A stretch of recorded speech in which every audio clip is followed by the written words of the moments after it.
Despite the excessive bragging by the coalition government over the successes it made while in government for the past 3 years, not everyone has agreed to their statements. In fact, Guinea's political analyst Dr. David Hines claims that the government has failed badly overall if one measures its performance against campaign promises it made prior to 2015.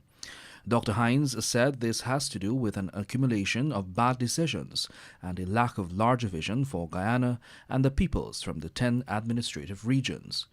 In listing some of its shortcomings, the political analyst pointed to the fact that government raised ministers' salaries and paid hefty rents.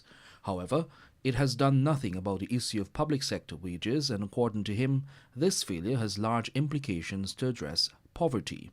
He was also critical of government's handling of the oil and gas sector and said that the coalition did not manage to put a dent in crime.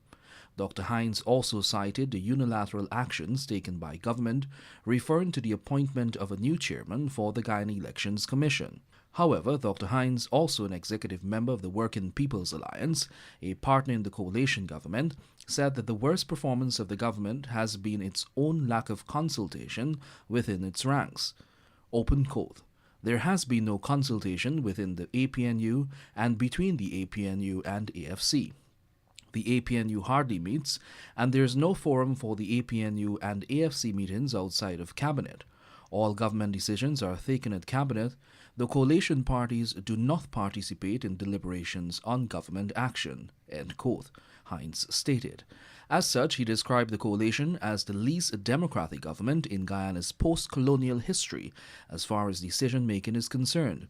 Meanwhile, in listing some of the achievements made by the coalition government, Dr. Hines said that while the administration has not articulated a cohesive ethnic impact policy, it has nevertheless exhibited sensitivity to the ethnic interest of 3 major ethnic groups.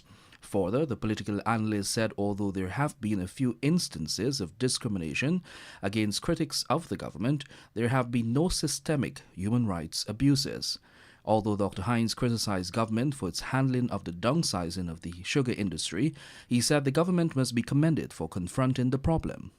According to him, while previous governments have kicked the ball down the road, the coalition decided to tackle the problem.